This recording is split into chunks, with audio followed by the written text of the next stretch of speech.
now, please. Slow breaths for me, darling. Baby's head's out, okay? Just long, slow breaths. She looks fabulous, okay? Huge push. And then Joe is going to bring your baby up through your legs. Okay? And you can have a cuddle, okay? Massive push. Huge, great big push. Go on, that's it. You're pushing her out. Go on. That's it, Lydia. Go Well on. done. She's coming. She's coming beautifully. Go on. Lift your baby up yourself.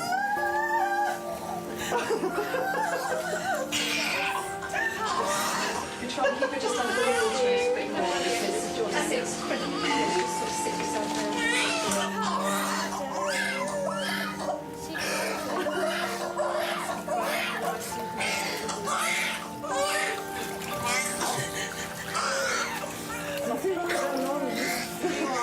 Incredible.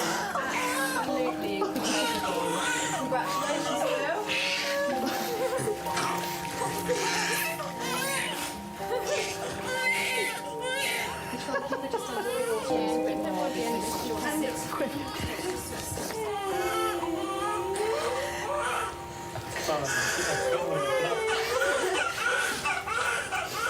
Nice power, that's nice.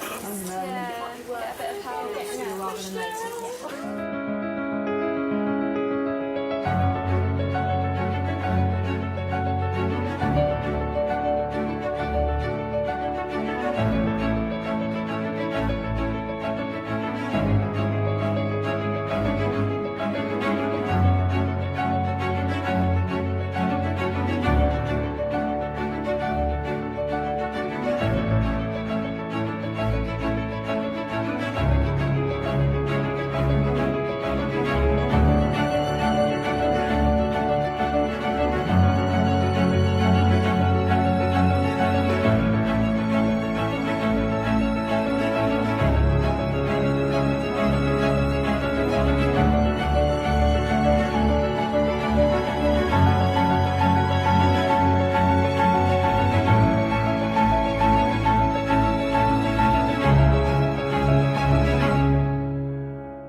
Bienvenidos a la Parashá Tazria y la introducción que acaban de ver. Espero que se quede grabado en sus mentes, porque nos va a ayudar a nosotros a entender por qué la Torah dice que una mujer cuando da a luz es impura o está en un estatus de impureza o es inmunda ceremonialmente. Muchas veces hemos hablado de este tema, lo leemos, escuchamos la parashá, pero esta parashá quiero hacer un enfoque agresivo. Exactamente. Tratar de explicar este punto. Esta parashá nos conecta a la próxima parashá Metzorah, donde en el puente vemos lo que es el concepto de el leproso, la lepra, pero ya esto lo hemos hablado en otras ocasiones y será para la semana que viene. Aquí solamente quiero enfocarme en contestarles esta pregunta: ¿por qué la mujer que da luz está en estado de impureza? Definiendo el concepto y perspectiva antropológica y las leyes de pureza del templo. No voy a hablar acerca de la ceremonia de purificación, porque en otras ocasiones lo hemos enseñado y posiblemente lo repitamos. Una vez más, te invito para que estés y apoyes mi página walteragosto.com y puedas disfrutar todas las enseñanzas y también la opción de bajar a tu computadora el PowerPoint, la presentación en PDF de la enseñanza. Y gracias también por el apoyo que nos dan aquí en nuestra página de YouTube. Así que vamos a comenzar esta parashá, que sé que va a ser de gran, pero de gran bendición de gran bendición, poder ayudarles a entender en el contexto de la escritura y en la forma más simple y más sencilla por qué la mujer que da luz está en estado de impureza. Vamos a orar y vamos a darle gracias al Eterno por su bendita Torah. Bendigan a Yahweh, el que es bendito. Bendito Yahweh, el que es bendito por siempre. Bendito eres tú, Yahweh, nuestro Elohim, Rey del universo, que nos elegiste entre todos los pueblos y nos diste tu Torah. Bendito eres tú, Eterno, que nos das la Torah. Oremos en hebreo. Baruch Adonai Hameborah, Baruch Adonai Hameborah Leolam Bael. Baruch Adonai Eloheinu melech haolam, asher bahar banu mikol ha'amin. Benatan lanu et Torato, Baruch Adonai noten ha-Torah. Amén. Esta parashat Tazria comprende de Levítico capítulo 12, verso 1, hasta el capítulo 13, verso 59.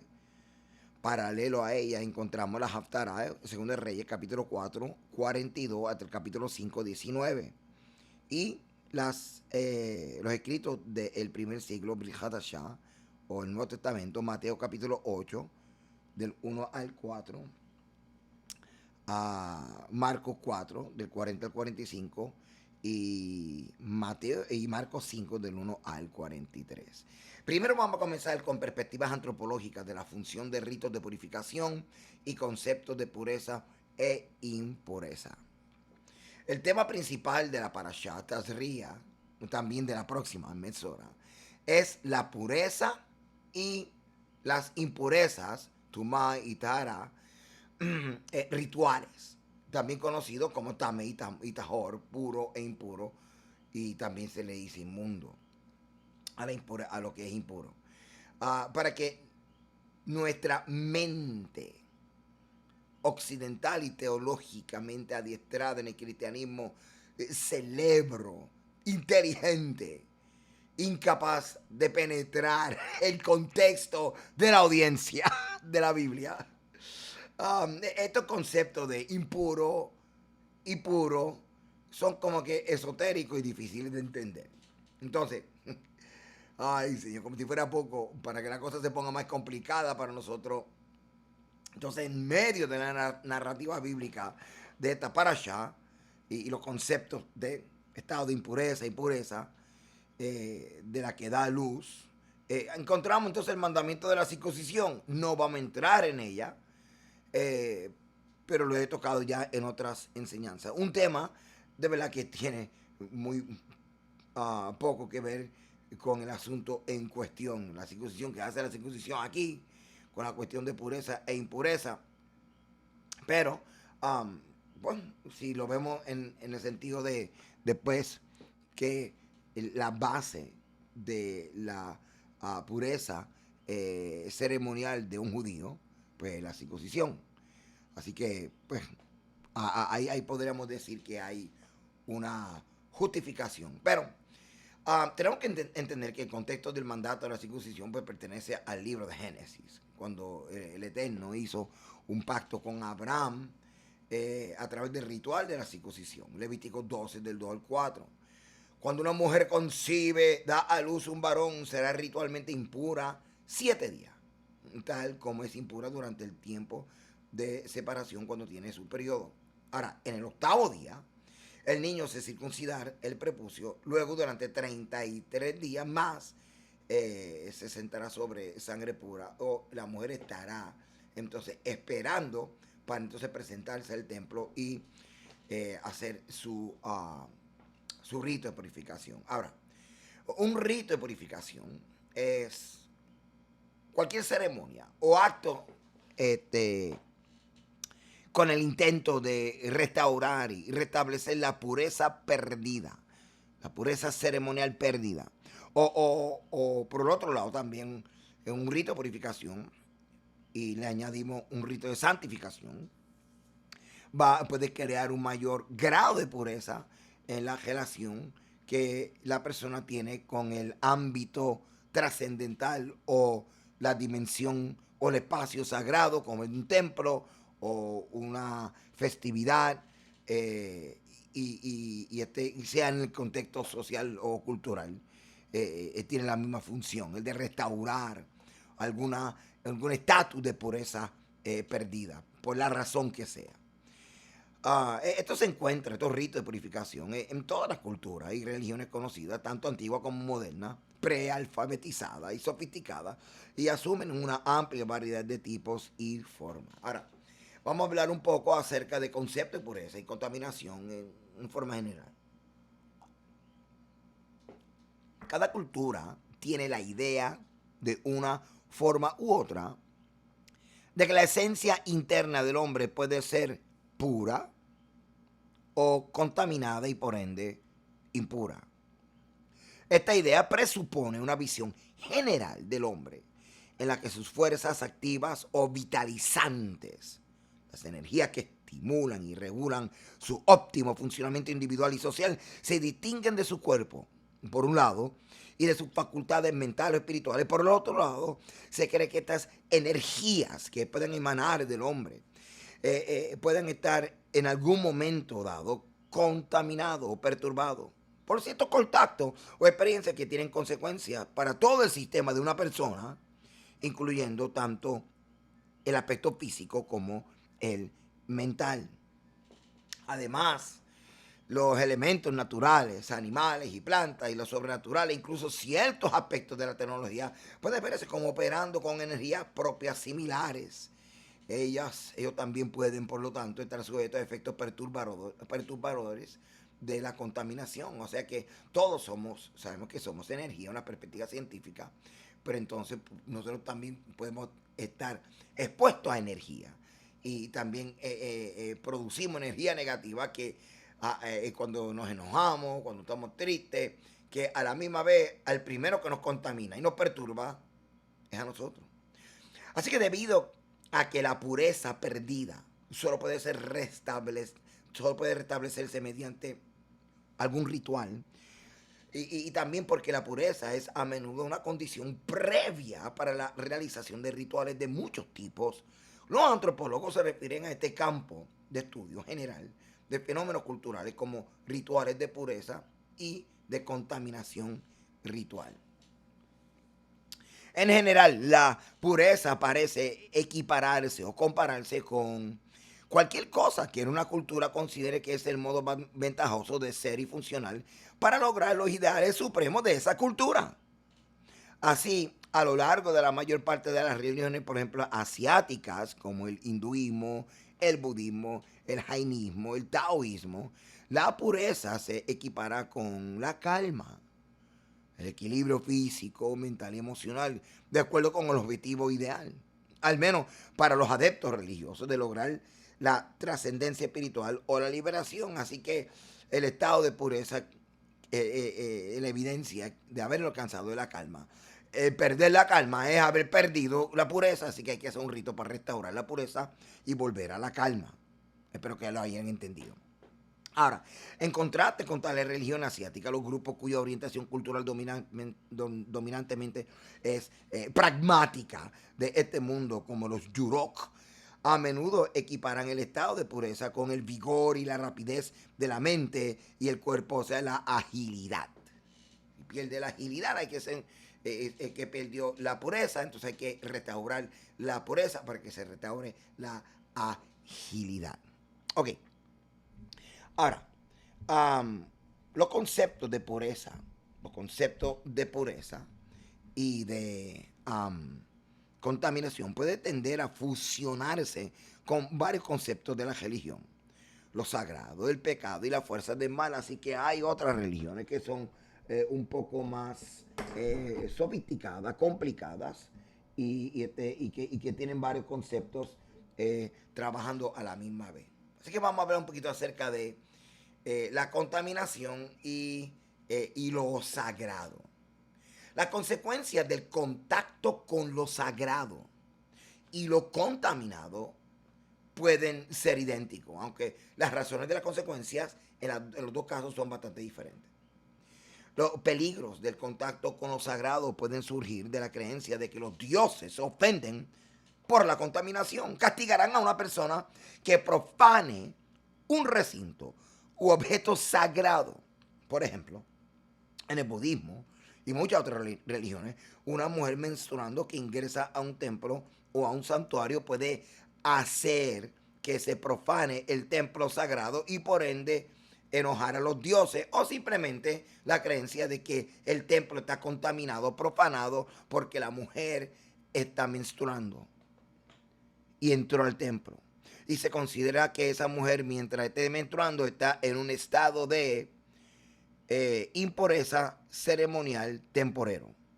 Así que lo que le estoy viendo aquí, hermano, es que vemos que esta situación de declarar o clasificar a una mujer en un estatus de impureza o que está inmunda porque está menstruando es algo que vemos en muchas religiones antiguas, y por eso que lo estamos viendo también en Israel. Así que los dioses pueden incluso castigar a toda una aldea o tribu por tal ofensa. Entrar en contacto con lo sagrado también se considera peligroso porque lo sagrado es muy poderoso o está cargado de una energía que alguien impuro no puede manejar. ¿Ve? Así que tiene que purificarse para poder manejar la pureza de la santidad de la deidad, la santidad del santuario, etcétera, etcétera, etcétera. Por el otro lado, también dentro de muchos sistemas de creencia se incluye aún demonios. Demonios. Las ideas de contaminación a menudo están estrechamente asociadas con creencias en demonios, hechiceros y brujas. Todos estos últimos pueden verse en parte como personificaciones de los poderes de la contaminación. Y se cree que las personas en estados contaminados son peligrosas no solo para los demás porque pueden propagar su contaminación, sino que a menudo se piensa que ellos mismos están en peligro de ser atacados por demonios, que se siente ser atraído por la impureza de la persona contaminada. Para más información, busque información acerca de ángel o demonio o lo que es demonología y angelología. Ahora, como hemos enseñado en otras ocasiones, el antiguo Israel entendía que las contaminaciones, toda clase de contaminación, sea porque tocó un cadáver, sea porque al estar la mujer en estado de menstruación se clasifica temporalmente como que está inmunda, todo lo que ella toca queda contaminado. Todas estas cosas, hermano, eran comunes, pero el concepto de contaminación en Israel era por causas naturales o actos involuntarios o voluntarios del hombre. Entonces, pero en las naciones vecinas de Israel, las contaminaciones se entendían que eran de origen demoníaco. Así que había una conexión como que si había algo contaminado fue un demonio. ¿Ves? Y ese pensamiento es muy antiguo. Por ejemplo, alguien está enfermo, es un demonio. ¿Okay? ¿Te acuerdas antes cuando nosotros decíamos, ay, alguien está enfermo, vamos a reprenderle ese demonio de enfermedad? Pues ese pensamiento no es muy neo, que digamos, es viejo, es antiguo. Así que estamos viendo diferentes orígenes y teorías de el manejo de contaminaciones. Continuemos aquí. En la cultura indígena, por ejemplo, de diferentes partes del mundo, se ha creído que el fluido menstrual fue causado por primera vez por la mordedura de un animal. La mordedura de un animal en la región genital de la mujer que originó a los seres humanos.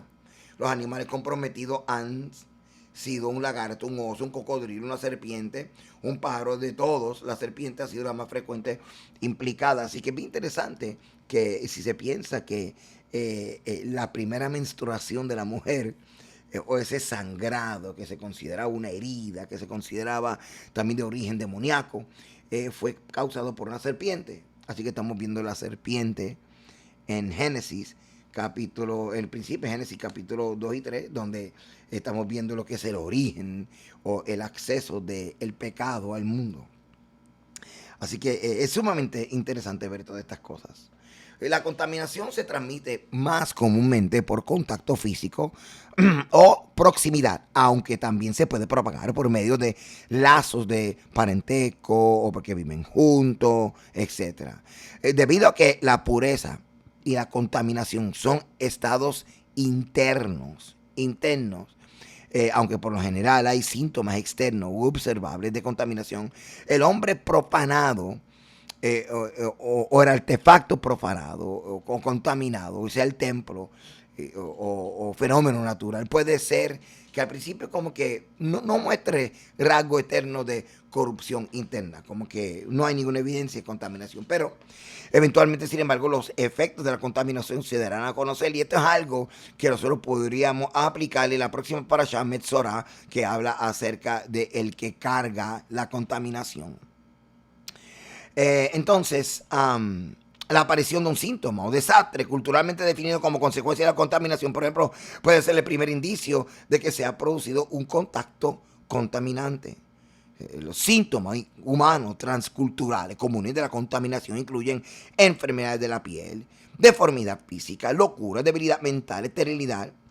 Y la naturaleza también puede volverse estéril como resultado de la contaminación, pero pues, por otro lado, los elementos naturales y las fuerzas mágicas sobrenaturales pueden descontrolarse porque están contaminados.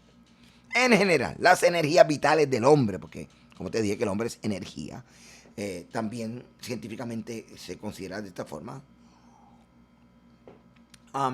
de la naturaleza o de lo sobrenatural como consecuencia de la contaminación, pueden volverse hipoactivas o hiperactivas, o sea, descontrolarse.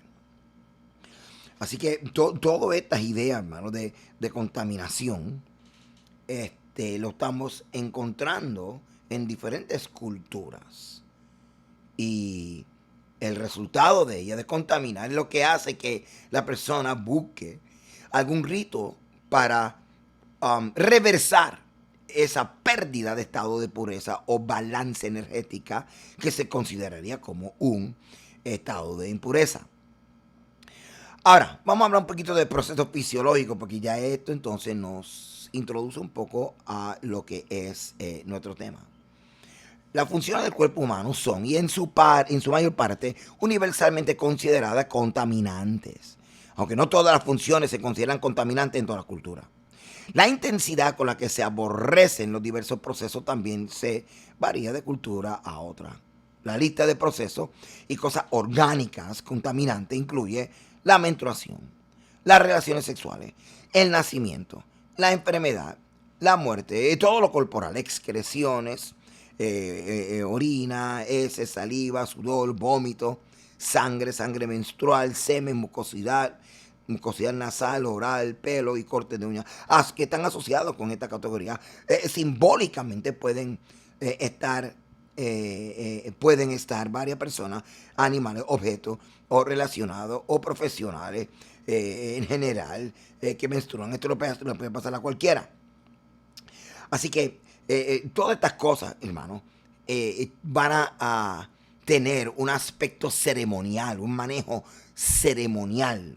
En nuestro mundo no es así. En nuestro mundo, pues harina pues, corresponde aparte de los contaminantes o simplemente desperdicio de procesos biológicos del hombre normal, y el semen y la sangre menstrual. Pero ceremonialmente tiene un manejo. Su relación con el acceso al templo. O sea, cómo se maneja una persona, un hombre que haya tenido eyaculación y recién quiere entrar al templo. Cómo se maneja una mujer que está en su periodo menstrual y quiere entrar al templo. En este caso y el enfoque de esta enseñanza, cómo manejar una mujer que da luz, y entonces de repente la Torah dice que ella está en un estado de impureza por un tiempo, depende si da luz un niño o una niña, y que luego de ese estado de impureza, que pasa ese tiempo, entonces puede presentarse con una ofrenda de purificación y restaurar su acceso al templo, que representa la residencia de Dios y el origen de la deidad, de la santidad que emana de la deidad. Vamos a seguir por aquí. Otras cosas que se consideran como impuros, y literalmente ya tú y yo sabemos, cerdos, perros, etcétera, el excremento, cadáveres, todo esto, hermano, todo esto pueden ser fuentes o evidencias de contaminación o pérdida de pureza. Entonces, Los ritos de transición toman un rol antropológico que le da sentido a los rituales religiosos para restablecer la pureza perdida o para crear un mayor grado de pureza. Estos ritos entonces adoptan muchas formas diferentes en diversas culturas contemporáneas e históricas sobre las que se dispone de información, y créeme que yo me he encargado de tener acceso a ella y validarla. Algunos rituales de purificación implican uno o dos gestos simples, como lavarse las manos, lavarse el cuerpo, cambiarse de ropa, fumigar a la persona o al objeto con incienso, recitar una oración o un conjuro, ungir a la persona o a los objetos con alguna sustancia ritualmente pura. Algunos implican pruebas, diagnósticos, confirmaciones, etc. Algunos trabajos sobre el chivo expiatorio, que es un principio que nosotros encontramos también en Yom Kippur, en la que las impurezas se transfieren ritualmente a un animal, etc. Así que hay muchos ritos de purificación que son muy complejos e incorporan varios tipos de diferentes acciones purificadoras. Así que habiendo dicho esto, hermano, y ya presentándole un concepto antropológico de lo que son contaminaciones, como muchas culturas consideran diferentes orígenes de la contaminación, diferentes manejos de la contaminación, y básicamente lo que ven que cuando alguien ha perdido su pureza o ha perdido esencia de vida, se establece que está desbalanceada, y ese desbalance se considera como un estado de impureza. Ese desbalance hay que restaurarlo, hay que restaurar la pureza perdida, hay que restaurar la vida perdida. Así que es el concepto antropológico que tenemos que utilizar para entender lo que dice la Torá, porque podemos tratar de nosotros entender lo que dicen los sabios, lo que aún dice la Torá legalmente en la Mishnah, en el Talmud. Y lo que vamos a estar viendo es la forma en que se maneja, pero entender el concepto, nuestra mente occidental basada en cristianismo no la maneja muy bien. Y por eso es que quise hacer esta enseñanza. Y una vez más, espero que esta enseñanza les ayude, porque una vez que entendamos por qué la mujer que da luz está en un estado de impureza, pues muchas otras cosas nos va a hacer sentido. Esta parashá se llama Tazria. ¿Y por qué se llama Tazria? Viene de la palabra zera, que significa semilla, o sea, la que concibe, ¿okay? Por causa de haber recibido semilla. Tazria, el texto nos habla del momento en que una mujer queda embarazada para transformarse en una generadora de vida. En su seno comienza a estarse esta semilla que alumbrará en el futuro una nueva vida. Según el Midrash de Levítico, que cita en hebreo, Isha ki tazria, si una mujer concibe la descendencia, nos dice que el Eterno, en su infinita misericordia, permite que una mujer sea portadora, conciba, pueda portar la semilla del hombre, pero que hay algo sumamente interesante en todo esto. En el proceso total de dar a luz, dar la vida, ella pasa por un desbalance. ¿Te acuerdas? Que te dije que es una pérdida de pureza. Y entonces por eso es que se considera temporalmente, en lo que se restaura, inmunda o impura. ¿Okay? Ya te lo dije, te puedes ir. ¿Okay? Bueno, vamos a enterar y trabajar este tema. ¿Okay? Bueno, Levítico capítulo 12, verso 1 al 8. Habló Yahweh a Moisés diciendo: habla a los hijos de Israel y diles: la mujer cuando conciba y da a luz varón, y será inmunda 7 días, conforme a los días de su menstruación será inmunda. Y al octavo día se circuncidar el niño. Ve, ahí es donde yo digo que en medio de la narrativa del tema de pureza e impureza, boom, aparece lo de la circuncisión, pero porque es así, tenemos que tener claro entonces cuándo se va a circuncidar el niño. Tú sabes, pues, bueno, es obvio que se menciona esto ahí. Mas ella permanecerá 33 días purificándose de su sangre. Y ninguna cosa santa tocará. ¿Por qué? Porque ella no puede contaminar lo sagrado. Ni vendrá al santuario. Aquí estamos viendo la separación de ella del santuario. Hasta cuando se han cumplido los días de su purificación. Y si diera a luz hija, será inmunda o sea impura o incapaz de entrar al santuario por 2 semanas conforme a su separación o nidá. Y 66 días estará purificándose de su sangre. Cuando los días de su purificación fueran cumplidos por hijo o por hija, traeré entonces un cordero de 1 año para holocausto y un palomino o tórtola para expiación, o para purificación, a la puerta del tabernáculo de reunión al sacerdote. Y él los ofrecerá delante de Yahweh y hará expiación, o sea, purificación, y será limpia del flujo de sangre o declarada limpia o declarada, restaurada a su pureza por el sacerdote. Y así que te estoy explicando esto, hermano, para que puedas entender lo que está diciendo el texto. Así que esta es la ley para la que diere luz a hijo o hija. Y si no tiene lo suficiente para un cordero, tomará entonces 2 tórtolas o 2 palominos, uno para holocausto y otro para expiación, y el sacerdote hará expiación por ella y será limpia. Así que repasando, si la mujer entonces da a luz y tiene un varón, pues para un niño, varón, una mujer es impuro durante 7 días después del nacimiento. Y luego en el 8º día del niño, ese niño es circuncidado y luego se queda en la sangre su limpieza, o sea, ella sigue su proceso de restaurar su pureza por 33 días.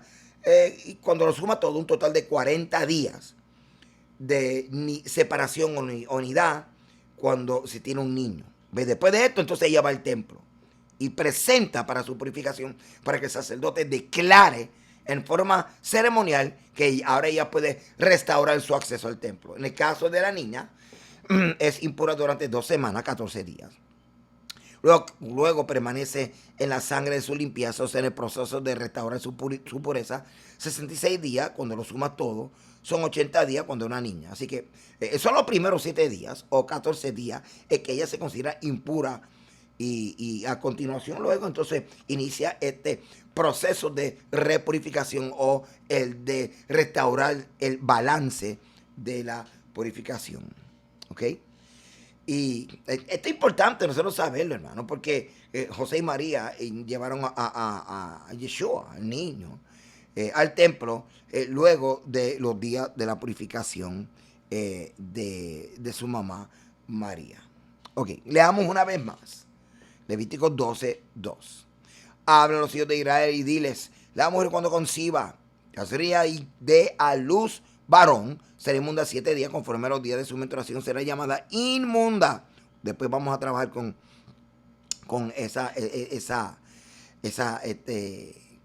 con esta situación de la palabra inmunda. No, vamos a trabajar ahora. Estamos viendo aquí que otra versión dice impura, así que donde dice inmunda, impura, estamos viendo que son sinónimos, simplemente contestando una pregunta que me habían hecho. Ahora, esa inmundicia o esa impureza es ceremonial. Vamos a leer otra versión de las siguientes instrucciones, da las siguientes instrucciones al pueblo de Israel. Si una mujer queda embarazada y da a luz un varón, será ceremonialmente impura. Ceremonialmente impura. Así que eso es lo que está ocurriendo aquí con Yeshua. Lucas capítulo 2, verso 21 al 24. Entendiendo esto, podemos entender lo que dice Lucas. Que dice: y cuando los 8 días para que él sea circuncidado, le pusieron por el nombre Yeshua, el nombre dado por el ángel antes de ser concebido en el seno materno. Y cuando se terminaron los días de su purificación, según la Torá de Moisés, le trajeron a Jerusalén para presentarlo, ya que se ha escrito en la Torá, todavía todo varón que abre matriz será llamado puesta aparte de Yahweh. Y para dar una ofrenda, de acuerdo a lo que se dice en la Torá, un par de tórtolas o 2 pichones. Así que Yeshua fue llevado y presentado cuando tenía 40 días de edad, de acuerdo a la Torá. Y él se presentó a Yahweh cuando los días de limpieza de María estaban completas. Interesante, ¿verdad que sí? Ok, seguimos. Ok, así que la mujer se consideraba entonces inmunda estos 7 días.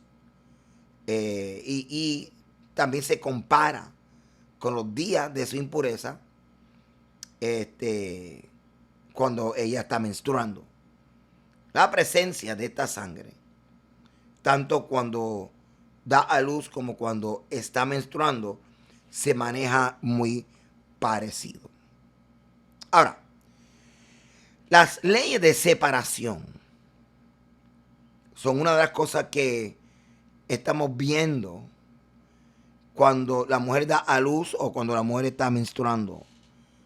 No solamente está separada de tener acceso al templo, también está separada de unirse a su esposo. Así que estas leyes de separación y el proceso de restauración de la relación íntima de la pareja ocurre después del ciclo menstrual. Veremos cómo Yahweh diseña estas leyes tanto como un protocolo de acceso o no acceso al templo, como para la salud y proteger a la mujer, como para construir una expectativa entre la pareja en anticipación de que se restaura el balance de la mujer hormonal, el balance de pureza de la mujer, y entonces, luego pueden reunirse otra vez en intimidad. Así que aquí comenzamos a ver la Torá en relación con la mujer cuando está embarazada que da luz. Si hay regulaciones con respecto a lo que se llama este tiempo de separación. Este tiempo de separación se le llama nidá, separación, un tiempo de aislamiento. Es un tiempo de su impureza, su menstruación, su suciedad. O sea, ella está con dolor, ella está nadie sabe por lo que ella está pasando, solamente ella y claro, el Eterno. Y entonces ella está aislada en ese momento. Con frecuencia se utiliza para hablar de una mujer que está en su estado de contaminación, impureza, inmunda, cuando está en este ciclo menstrual de contaminación del sagrado. Así que según la Torah, este periodo es de 7 días. Levítico 15 y 19. Después del periodo de separación de relaciones íntimas, ella se sumerge en aguas purificadoras para poder unirse de nuevo a su marido. Así que cuando termina su menstruación, ya no bota sangre, 7 días y puede reunirse con su marido. Ahora, inmediatamente después del nacimiento de un niño varón, como ya acabamos de ver, la mujer es impura durante 7 días, como ya habíamos dicho, y es algo parecido a el ciclo menstrual. Cuando ella termina de menstruar, todavía no puede unirse con su esposo hasta después de 7 días. Ahora, esta sangre que bota la mujer cuando da luz se compara con nidá, que entonces la mantiene separada tanto del esposo como también del acceso a presentar ofrendas al templo. La mujer tiene, según la Torah, prohibido venir al templo durante este tiempo. Pero los sabios rabínicos la consideran pura para sus relaciones sexuales. Así que hay un momento donde ella puede reunirse con su esposo y después otro momento donde después de ella ofrecer la purificación en el templo, ella puede reunirse con el Eterno y entrar al templo, en el caso de cuando da a luz. Ahora, no queremos malinterpretar lo que dice la Torá y pensar que la Torá está diciendo que la mujer es una cosa inmunda, porque no es así. La mujer no es impura como en esencia impura, sino que está en un estatus ceremonial de impureza. De hecho, en ninguna parte es visto como un pecado o algo que es resultado de un error. Pero hay un tiempo necesario de la separación, como Cuando ella se separa de su marido, así se separa de tener acceso al templo hasta que ella restaura su pureza. Y todo esto es por causa de nuestra relación con el manejo de la santidad del templo, o lo que se llama nuestra relación con lo sagrado. Hoy día este concepto de impureza ritual no se puede aplicar porque no hay templo. Es por el templo y por causa de la presencia de Dios en ella que se crea este estatus donde se clasifica a la persona como apto para presentarse ante la santidad del templo o no apto. O sea, impureza ceremonial como estatus protocolario o pureza ceremonial como estatus protocolario. Y para comprender su desarrollo y su centralidad en el contexto rabínico, la impureza menstrual debe verse en el contexto del sistema de pureza bíblico. O sea, lo que se dice en la Torá. Y este sistema de pureza bíblico involucra principalmente el templo, los sacrificios, las ofrendas sacerdotales, todo lo cual debía de protegerse de la impureza ritual. De hecho, la pena por contaminar el templo es caret, o sea, ser cortado del campamento del pueblo de Israel. La tierra tenía que ser protegida de la impureza moral para que el pueblo de Israel no fuera vomitado fuera de la tierra como lo habían sufrido sus padres. Por ejemplo, hablando de fuentes de contaminación que pondrían en peligro el campamento de Israel y el templo, por ejemplo, la impureza que se genera por tocar un cadáver. Y entonces, la forma más severa de impureza ritual, que requiere rociar con agua purificación en el tercer y séptimo día de la impureza de 7 días. Y esto lo vemos cuando estudiamos la Parashá Jucat. La impureza de la muerte se transfirió no solo por contacto directo, sino también a través del aire, de una carpa, de la tienda, un edificio, por estar con un muerto en un edificio cerrado. Y de hecho, la ley rabínica lo lleva más allá, por la sombra o los fluidos de la tumba. Así que el ritual de purificación de 7 días puede haber sido la base de alguna de las otras fuentes de impureza ritual derivadas de secreciones genitales humanas, como la sangre menstrual, el sangrado uterino anormal y la secreción genital masculina anormal. Así que estamos hablando de estas fuentes de contaminación que literalmente pone a la persona en una situación difícil ceremonialmente, donde la persona tiene que procurar restaurarse y para poder regresar al templo. Así que hay 2 palabras hebreas que nos hablan acerca de estos estatus ceremoniales, sea por la razón que sea que la persona haya perdido su pureza ceremonial. Es la palabra tamé, que es la palabra que en español es impuro, o para conceptos, ¿verdad? De nuestra enseñanza, cada vez que decimos que algo es tamé, decimos que no es apto, o sea, no kosher. Kosher quiere decir apto. No apto para presentarte delante de Yahweh. O sea que es peligroso. ¿Por qué? Porque tu impureza no puede manejar la santidad del Eterno y puedes morir. ¿Ok? O tahor, que es puro, apto para presentarte delante de Yahweh y que no hay peligro. Ok. Vamos a repasar una vez más. Levítico capítulo 12, verso 12, encontramos la palabra inmunda 2 veces. Esta palabra inmunda, entonces lo encontramos en otra versión, que es la palabra impura, que ya te había dicho que entonces es lo mismo. ¿Ok? Esto es importante. Muy bien. Ahora, y una vez más, no es que la persona en esencia es, sino es ceremonialmente impura, como aparece también en esta otra versión. Leamos y veamos Levítico 12, entonces, en el hebreo. Vemos lo que está en el círculo. Ahí está la palabra tamé. La palabra tamé también aparece también 2 veces aquí en este verso. Y como ya te había dicho, tamé es un verbo. En este caso entramos un poquito más en la lingüística del hebreo. Y es la acción de perder la pureza o de volverse impuro. Impuro. ¿Ok? Esa es la palabra tamé. También aquí en Levítico 12:2 encontramos la palabra nidat. Y nidat, que también significa impureza, pero también es la base del concepto de separación. Separación. Levítico 12:7. Y él los ofrecerá delante de Yahweh y hará expiación por ella. Estamos hablando del sacerdote cuando recibe la ofrenda de expiación, holocausto, la ofrenda de purificación, cuando la mujer termina sus días de purificación.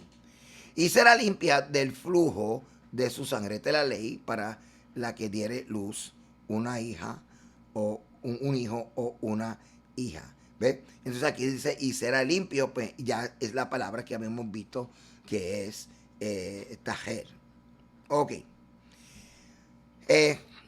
Vimos lo que dice la Torá, ya vimos el aspecto antropológico, entramos en el concepto de pureza, impureza, el concepto de separación dentro de la presencia de impureza. Vimos que, y lo voy a repetir, que impureza también va a ser un desbalance en la persona de su potencial de pureza. Vamos ahora a ver un poco nada más, porque hay mucho que decir. Hay mucho que decir acerca de la perspectiva judía o lo que la ley judía puede decir acerca de nidá. Acuérdate que una mujer que haya dado a luz, que entonces tiene este sangrado, una mujer en menstruación, hay muchas circunstancias que entonces la Mishnah y el Talmud traen dentro de lo que son leyes judías o también opiniones acerca de los rabinos. Ahora, la práctica halágica, o sea, cómo legalmente, según el código legal de la Mishnah, y que parte lo encontramos también en el Talmud, dice cómo manejarse el matrimonio, la mujer cuando está en un estado de nidá, de separación por causa de pureza o la pérdida de pureza femenina. Así que estas leyes que encontramos en la Mishnah y en el Talmud están basados en Levítico 12, 15, 18 y 20. ¿Okay? Y entonces son leyes que se tienen que manejar durante el periodo de una mujer. O cualquier objeto ritual que toque se vuelve impuro. Y esto es algo que tenemos que tomar carta en el asunto, porque no queremos que algo se vuelva impuro porque una mujer lo tocó. Una mujer entonces tiene que aislarse. Entonces van a ver estas leyes de aislamiento, de separación, de nidá, que van a estar entonces legisladas y van a aparecer en la Mishnah y en el Talmud. El periodo rabínico transformó las prácticas bíblicas y las rehizo en un nuevo judaísmo más normativo. Entre las innovaciones rabínicas se incluye la purificación ritual a través de la inmersión, la evolución de nidá en zivá. Estamos hablando de la impureza retroactiva e interna, sangre virginal, sangre del deseo, sangre de purificación después del parto y parto como zabá. Y estamos hablando de cuando hay un sangrado en exceso, más allá del tiempo de la menstruación. Pues todo va a encontrar una forma de cómo manejarlo en esta literatura legal judía de la Mishnah y el Talmud. Ahora, encontramos exactamente que el Koren Talmud Babli, que es el que yo tengo, específicamente el Tratado Nidá, que delinea las leyes de la mujer que menstrua tanto en términos de impureza ritual como en términos de su interacción con su esposo. Esta orden o esta parte del Talmud se ocupa principalmente de las fuentes de impureza ritual, los objetos sujetos a la impureza ritual y los medios para recuperar el estado de pureza. Y aquí es, pues, esto es lo que lo estoy hablando, ¿ves? Nidá. Aquí está el nidá. ¿Ok? Entonces, pero sabemos que dentro del Talmud encontramos la Mishnah. ¿Ok? El Talmud nace siendo un comentario, ¿okay?, de la Mishnah, que es un código legal de la ley judía. Y aquí entonces vamos a encontrar en el Seder Toorot, ¿Ves? En el Sedel Toorot es que vamos a encontrar todo lo que tiene que ver, esta última frase aquí, Nidá, que son las leyes de Nidá o las leyes de separación. Y esto es lo que vamos a estar trabajando aquí ahora. Ok. Pues lo que le acabo de decir. Ok. Cuando el templo fue destruido, muchas de las leyes de pureza ritual se volvieron en gran medida inaplicables. Como la conexión con el templo y sus conceptos se volvieron cada vez más distantes. Pues perdieron mucha de su relevancia. Ahora, dentro del Sedel Toorot, o Teharot, como te acabo de enseñar, de la Mishnah, en el Tratado de Nidá, encontramos que a la destrucción del templo sobrevivieron aspectos concernientes al estado de impureza generado en la mujer por su menstruación. Uno es que la mujer que está en impureza ritual transmite impurezas. Su toque descualifica objetos consagrados y rinde elementos ritualmente impuros. Este aspecto es similar a las otras leyes rabínicas de impureza discutido aquí en la Mishnah, en este tratado. El segundo aspecto es el estado de menstruación de la mujer como alguien con quien las relaciones sexuales están estrictamente prohibidas, hasta el punto de que un hombre y la mujer se transgredirán esta prohibición, están sujetas a pena grave de ser cortados. Así que en este tratado trata no solamente de ley de pureza de una mujer que menstrua, sino que también de otras leyes que tienen que ver con sangrado y diferentes circunstancias del sangrado de la mujer. Aquí tenemos un ejemplo de uno de los comentarios que encontramos, en este caso en el Talmud. Los estudiantes de Rabbi Shimon ben Yochai le preguntaron por qué razón dice la Torá que una mujer después del parto trae una ofrenda. Él les dijo, en el momento en que una mujer se agacha para dar a luz, su dolor es tan grande que impulsivamente jura que no volverá a tener relaciones sexuales con su esposo. Nunca más. Para que nunca más experimente dolor. Por lo tanto, la Torá dice que ella debe traer una ofrenda por violar su juramento y continuar teniendo relaciones sexuales con su esposo. Eso es una opinión. Pero es interesante. Porque realmente esto no es lo que dice la Torá. Y hay una explicación antropológica y cultural. Y cuando digo cultural, basado en cosas que ellos creían, como lo que te acabo de decir, orígenes de contaminación en el caso de Israel, el hecho de que la pérdida de pureza no va a poder manejar estar expuesto a la santidad del Eterno. Así que hay que restaurar la pureza para poder manejar la santidad del Eterno en la mujer que se acerca al templo. Así que ella realmente no está dando una ofrenda de holocausto y expiación. Y por su purificación, porque ella rompió un voto que ella había hecho de no acostarse más con su marido ni tener más hijos por el dolor que estaba pasando. Pero es una introspección interesante. Simplemente quería traerles este ejemplo. Pero sí hay muchas legislaciones sumamente importantes relacionadas al templo. Ahora, hoy día muchos judíos ultraortodoxos, de hecho, tienen una habitación separada, donde en el tiempo de la mujer está menstruando, ella duerme aparte, en otra habitación. También ellos tienen una habitación para ellos tener relaciones. Así que vamos a ver que en diferentes comunidades judías se extienden y se aplican halágicamente, dependiendo del rabino y la comunidad, las aplicaciones de estas leyes de pureza y de santidad, que luego vemos que se extienden por toda la casa, como las famosas leyes de santidad en el hogar. Ahora, vamos a ver algo, un poquito de contexto antiguo Medio Oriente, antes de de entrar en la mejor parte de esta enseñanza. En el antiguo cercano oriente o antiguo Medio Oriente, el parto estaba plagado de peligros para la madre y altas tasas de mortalidad infantil. Así cada parto era un encuentro con la muerte potencial.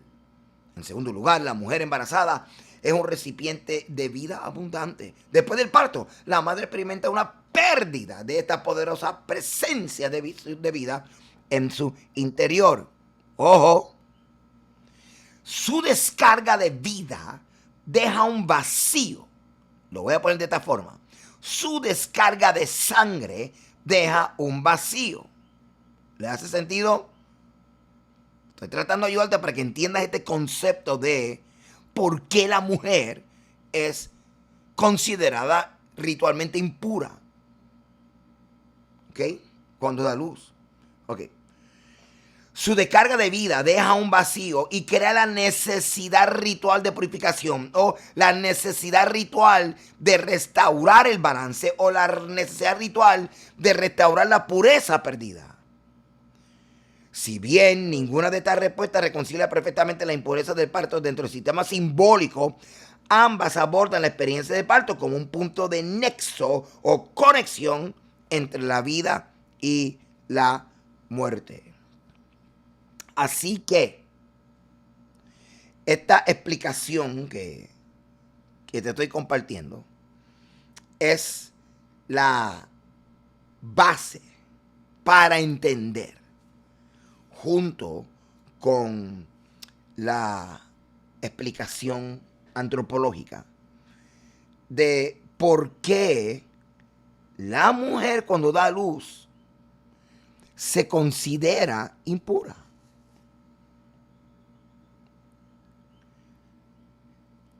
Para poder entender, se considera ceremonialmente impura, se considera desbalanceada, se considera por causa de la pérdida de sangre, la pérdida de vida. Ahora, el tiempo que ella está en su casa sin ir al templo, ella restaura su balance hormonal y su sangre.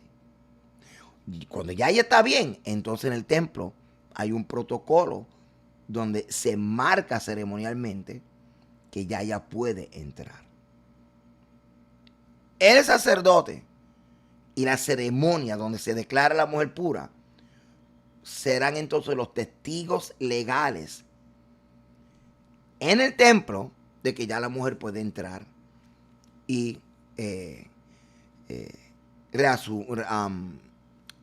reanudar su privilegio honorable de presentarse al Eterno. Pero todavía un poco más para seguir entendiendo esto. Espero que les haga sentido esto. La pérdida de sangre disminuye la integridad de la madre. O sea, cuando la madre pierde sangre, ya ella no está completa, dejándola a sí mismo incompleta. Y por lo tanto, entonces, ella está impura. Solo el paso del tiempo la restaura en su totalidad. Así que se les da orden al pueblo de Israel que debe de eliminar esta impureza ritualmente.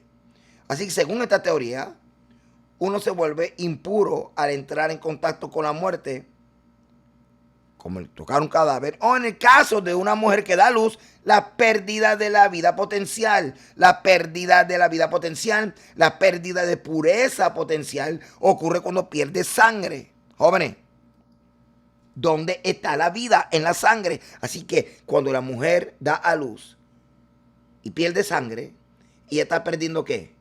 Vida. Así que el tiempo de ella quedarse en la casa, se restaura la sangre perdida, se restaura la vida y ahora ella está íntegra, completa para presentarse al templo. ¿Qué le parece? ¿Le hace sentido esto? Ok, la presencia de sangre en el parto es obvio con estas imágenes. ¿Ve? Esa sangre, cuando tú lo traduces ceremonialmente, quiere decir vida y pureza que abandonó la mujer en el momento del parto. Y ahí estamos viendo solamente la que está sobre el bebé. La mujer ahora tiene que esperar restaurar esa sangre, restaurar esta pureza, restaurar vida, para entonces presentarse delante del Eterno. Esa sangre se tiene que reponer.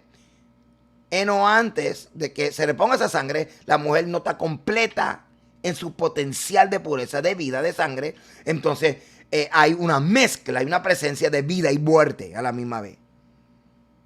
Muerte porque no está completa en pureza, completa en sangre.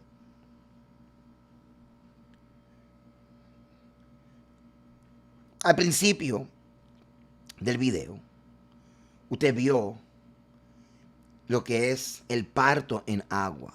Y traje este ejemplo, y de hecho la carátula de mi enseñanza es eso. Es porque ahí se ve gráficamente la pérdida de sangre. Aparte de verlo aquí en esta foto, estamos viendo literalmente como cuando la mujer da a luz, literalmente se ve esa sangre en el agua, como lo estamos viendo ahí. Así que el parto, hay un método de parto y nacimiento en agua, y es ahí donde tú ves la sangre. Mira la sangre en el agua. Mira la sangre en el agua. Esa sangre le pertenece a esa mujer. Y por eso es que ella va a necesitar tiempo para restaurar esa sangre. Esa ausencia de sangre en su cuerpo es lo que hace que haya muerte y vida a la misma vez en su cuerpo. Y aquí les dejo, hermano, los beneficios y de qué trata lo que es el parto y el nacimiento en agua. Los que están suscritos a mi página pueden bajar toda esta información y pueden disfrutar, ¿verdad?, de la bendición de conocer un poco más acerca de qué es el parto y el nacimiento en agua. Así que, amado, espero que como que nos enfocamos en una sola cosa en esta parashá, y espero que les haya ayudado definir el concepto de perspectiva antropológica y leyes de pureza del templo, y especialmente el antropológico, para entender por qué la mujer que da luz se le considera en un estado de impureza. Gracias por estar conmigo en este rato. Gracias por apoyar mi página, walteragosto.com. Los que están suscritos me apoyan todos los meses para yo poder hacer mi trabajo y correr con todos los costos que envuelve una página. Y gracias a cada uno de ustedes que me apoyan en mi página de YouTube. Los espero ver en la próxima. El Señor les bendiga, el Señor les guarde. Shalom.